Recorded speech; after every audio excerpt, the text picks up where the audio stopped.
Bonjour et bienvenue dans cette vidéo. J'espère que vous passez de joyeuses fêtes. Elles sont pas tout à fait finies, il faut encore en profiter, mais c'est la première vidéo sur la chaîne de cette année. Et donc c'est l'occasion pour moi de vous souhaiter une excellente année 2020. Je vous souhaite vraiment le meilleur à vous et à vos proches. J'espère que 2020 sera une super année pour tout le monde. Voilà, excellente année 2020. Moi, j'essaye toujours, lors de la première vidéo de l'année, de regarder quelques photos. Donc ici, on va regarder quelques photos de la session que j'ai fait en Camargue au mois d'octobre. Donc, c'est les dernières photos finalement que j'ai développées. J'ai beaucoup de retard dans le développement de mes photos. J'ai à peu près 10 jours et des milliers de photos que j'ai faites à Florence et en Toscane qu'il faut encore que je développe. Et j'ai une année 2020 qui est déjà très chargée en programme photo, donc il va vraiment falloir que je m'y mette. Bref, on commence cette année en photo.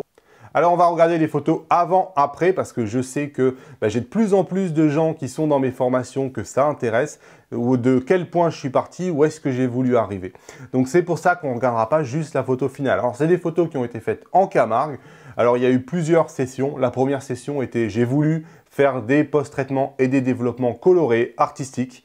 Et dans la deuxième session, j'ai voulu faire des choses très claires, avec une ambiance vraiment très high-key. Donc on verra bien si ça vous plaît. Donc dans cette première session, comme je vous disais, j'ai essayé vraiment d'avoir de la couleur. On va le voir, ça va être un point commun à toutes les photos. Le problème, c'est que les chevaux qui marchent dans la boue et qui courent dans la boue, quelque part, ça laisse tous ces petits tas de boue un peu partout et c'est pas très esthétique quelque part, ça casse un peu le rêve. Donc évidemment, c'est quelque chose que j'ai enlevé de toutes les photos parce que vraiment, c'était un tue-l'amour, je trouve. Donc voilà, une première photo sur laquelle on peut voir que j'ai essayé de faire ressortir cette ambiance de début de matinée, cette ambiance de lever de soleil, vraiment quelque chose d'un peu plus coloré et pas aussi terne qu'ici. Alors sur la seconde photo, ce qui me dérangeait, c'est évidemment tous ces tas de boue qui quand même tuent vraiment le truc. J'ai essayé de mettre l'horizon plus ou moins au milieu, j'ai essayé de mettre l'appareil photo très en bas parce que si vous regardez cette première photo qui est prise à hauteur d'homme, en fait, on a la tête des chevaux qui quelque part coupe l'horizon. Je trouve que ça met pas la majestuosité, ça rend pas justice finalement à ces grands chevaux qui sont magnifiques. Et j'aime pas trop d'avoir la ligne d'horizon comme ça qui coupe mes personnages. Donc ici, on peut voir que je suis à ras de l'eau. Donc du coup, j'ai les chevaux qui quasiment en entier sont au-dessus de l'horizon et je trouve que ça les met beaucoup plus en valeur, de les prendre en ras de terre. Donc ici, j'avais évidemment des problèmes avec tous ces modes de boue. Ça avait été vraiment ma priorité de les enlever. Et aussi, le second problème que j'avais, c'est qu'ici, c'était un peu chargé. On avait du mal à voir ce cheval ici qui nous regardait. Il y avait vraiment trop de chevaux. Donc j'ai enlevé ces 3 chevaux ici, j'ai enlevé les tas de boue et on a une scène qui est beaucoup plus pure, qui paraît apaisée, avec des chevaux qui se distinguent bien les uns des autres. Et personnellement, c'est vraiment comme ça que je voulais la photo. On a évidemment un petit bout de soleil ici qui commence à poindre au bout de l'horizon. Alors la photo suivante, j'ai essayé de jouer finalement, de mettre quelque chose à l'intérieur du soleil tant qu'il était encore le plus bas possible. Voilà le résultat, il y a très peu de différence en définitive. On peut voir qu'évidemment la photo a été nettoyée de tous les tas de boue. Elle a été recadrée légèrement, mais pas tant de choses que ça sur cette photo. Alors toujours pareil, on fait des courses. Alors ici, bon, je ne sais plus si je l'ai gardé, mais en général, le cavalier de devant, il n'est pas toujours très esthétique. Je l'enlève, les tas de boue, je les enlève aussi. Ici, je voulais quelque chose qui était beaucoup plus coloré que ce qui était en réalité. Donc comme vous pouvez voir, j'ai essayé vraiment dans ce qu'on appelle du virage partiel ou du color grading, d'essayer de mettre vraiment des tons magenta et des tons de début de journée qu'on peut trouver vraiment des scènes un peu féeriques. Donc c'est sûr que ça, enfin moi personnellement, je trouve que ça met vraiment en valeur la photo. Je vous ai dit, dans la première session, je me suis vraiment mis en tête d'essayer d'avoir des photos colorées, des photos qui faisaient vraiment début de journée. Alors sur cette photo-là, j'aime bien la prise.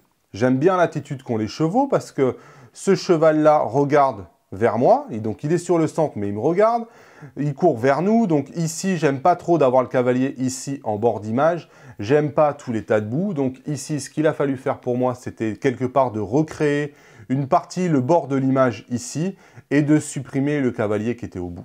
Donc ça donne cette photo-là, donc une photo dans laquelle on garde un peu les couleurs, on garde les reflets, les tas de boue ont disparu. J'ai pu ici reconstituer le côté avec une photo que j'avais pris juste avant dans la rafale. J'ai même pas eu besoin de recréer de rien du tout. Hop, donc ici ça se voit pas du tout.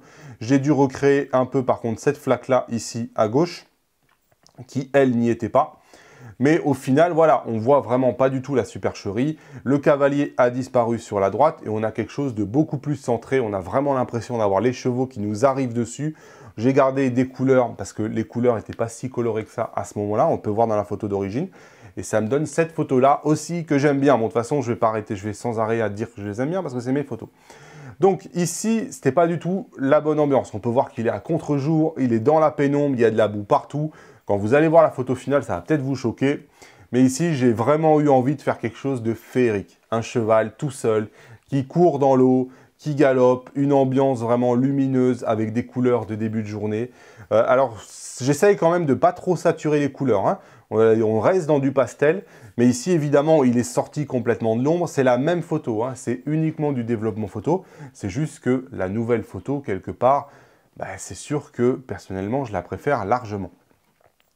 Alors, une photo ici, ils sont simplement en train de jouer. On peut voir que c'est une photo qui est sous-exposée parce que j'ai vraiment fait attention à mon exposition. Et donc, au final, ça donne ce développement-là, un développement que j'ai voulu assez mat.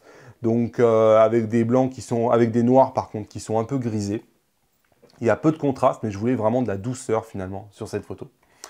Alors, les photos suivantes, on a fini la première session. Donc ici, hop, j'ai voulu tester une photo en noir et blanc. Donc je me suis dit pourquoi pas, je ne savais pas trop quoi faire de cette photo. Les chevaux sont blancs. La terre, j'ai essayé de la rendre la plus sombre possible. Et quelque part, on a ce contraste qui se crée. Bon, on teste des choses, hein. Je pense que ce qui est important quand on fait des photos, c'est de tester des choses. Vous faites une photo en noir et blanc, vous faites une photo très colorée, vous faites une photo très colorée, vous faites une photo avec très peu de couleurs, vous faites des photos avec des photos très sombres, des photos très claires et vous finirez bien par, lorsque vous y revenez plusieurs mois après, dire qu'est-ce qui vous plaît et qu'est-ce qui ne vous plaît pas. Je le dis souvent, mais en photo, il n'y a pas de vérité, hein. Il n'y a personne qui a raison, il n'y a personne qui a tort. C'est les goûts et les couleurs. Je sais que pour certains, c'est très scientifique tout ça et en définitive, on pourrait presque demander à un robot si c'est réussi ou pas. Mais je pense quand même que ce qui est important, c'est que ça vous plaise à vous et on va laisser les gens qui pensent que ça doit être scientifique, ça, à leur science. Donc ici, un autre portrait que cette fois-ci, voilà, j'ai voulu en noir et blanc. Pourquoi en noir et blanc? Parce qu'en définitive, il y a très peu de couleurs au niveau de mon sujet. Ce qui était coloré, c'est finalement la terre qui est brune et le ciel qui est vert, qui est bleu avec les arbres verts derrière. Moi, je voulais pouvoir m'axer un peu plus sur la luminosité autour de ce cheval-là. Et voilà, moi, personnellement, le développement en noir et blanc que j'ai pu en faire. Alors, sur la photo suivante, on a pareil. C'était un portrait. Ici, si vous regardez un peu ce que j'ai fait, j'ai surtout éclairci la photo. J'ai surtout nettoyé la photo parce qu'il y avait un plot blanc ici qui attire fortement le regard. C'est la masse la plus claire de ma photo. Et j'avais des gens ici dont j'avais envie de me débarrasser. Voilà, ici, pareil, un recadrage pour essayer de donner plus d'importance à mon sujet dans ma composition. Toujours pareil, je nettoie la photo, je simplifie la photo. J'essaye au maximum de plus en plus sur les photos d'avoir un message clair, d'avoir un sujet clairement identifié et quelque part d'avoir une photo la plus propre possible.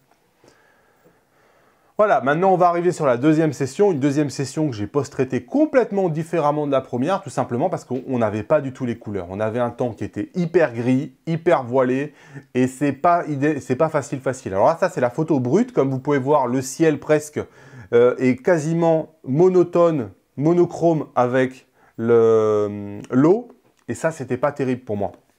Donc, c'est pas quelque chose qui me plaît beaucoup, cet assemblage de ces chevaux blancs avec cette espèce de bleu très clair. Donc, je suis parti en général sur des photos qui vont être pas mal en noir et blanc ou très clair. Bref, j'ai essayé des choses, ça plaît ou ça plaît pas, en tout cas, j'ai essayé. Donc ici, voilà un portrait. Je trouvais qu'il avait une sacrée gueule, ce bonhomme. Il ressemble à Belmondo, avec sa clope sur le bec et compagnie. Je trouvais qu'il avait vraiment la classe. J'aimais beaucoup l'allure qu'il avait. Alors évidemment, ici, ça a été nettoyé un peu de tous ces tas de boue. Il a été sorti de l'obscurité. Ici, j'ai une photo qui est très claire, mais c'était voulu. C'est l'exposition, personnellement, que j'ai choisie et que j'avais envie de faire. Alors ici, une autre photo. Alors, j'ai pas l'avant-après là sur cela, je les ai pas gardés. Mais ici, voilà, une photo, on peut voir qui est très claire. J'ai essayé de la faire en noir et blanc comme ça. Le ciel est quasiment tout blanc. Et j'ai essayé de garder cette scène-là comme ça. Voilà, mais comme vous pouvez voir, c'est compliqué, hein. C'est très compliqué. On peut voir qu'on a des tas de boue partout. Et à un moment donné, là, il y avait tellement de boue que à la retouche, on a du mal à retoucher tout ça. Alors, quand vous allez voir le résultat, vous allez être peut-être choqué, mais l'idée ici, c'est d'avoir quelque chose d'un peu vaporeux, d'avoir quelque chose d'extrêmement clair, presque sorti d'un rêve en définitive. Alors, je ne sais pas si c'est un peu trop barré pour vous, mais en tout cas, voilà, lorsque j'ai fait le développement de cette photo-là, c'est vraiment l'esprit que j'avais en tête. Et tout ça, ça disparaît un peu. Alors, je ne sais pas, c'est une photo que j'ai retouchée comme ça. Après, généralement, c'est 6 mois ou 1 an après, quand j'ai complètement oublié, que je suis sorti de l'émotion finalement, de l'avoir développé, d'y avoir passé du temps, que je sais si oui ou non c'était une bonne idée ou pas une bonne idée. En tout cas, voilà, je suis passé de ça à ça. Comme vous pouvez voir, j'ai dû recréer un tout petit peu ici en bordure parce que la flaque ici, elle me paraissait fort près du bord et donc j'avais envie de faire respirer ma photo. Voilà, tout ça pour dire que mes photos de Camargue, j'ai pris du plaisir en tout cas à les développer et que je suis quand même globalement très content du résultat. C'est très difficile de travailler avec des chevaux. Vous ne savez jamais qu'est-ce que va vous donner les chevaux, vous ne savez jamais quelle va être la course, quelle va être leur vitesse. Ça va extrêmement vite, il y a très peu de passages, il ne faut pas se louper, il faut que votre horizon il soit droit, il ne faut pas cadrer trop large, il ne faut pas cadrer trop serré, il ne faut pas louper une expression, il faut avoir la bonne vitesse. Bref, c'est extrêmement difficile comme shooting. Et en plus, c'est des conditions où il y a de l'eau partout, il y a de la boue. Nous, on avait des bottes avec de la boue, on était enfoncé dans ça, on avait du mal à bouger les pieds. C'était vraiment pas simple comme condition de shooting. Donc ici, j'ai essayé de varier les hauteurs de prise de vue pour faire ressortir les chevaux. La plupart du temps, je suis vraiment à ras-le-sol. Il y a des éclaboussures partout. J'avais l'appareil photo qui était couvert de boue à la fin. Bref, c'est pas si facile que ça pourrait paraître. C'est vraiment des shootings qui sont un peu compliqués.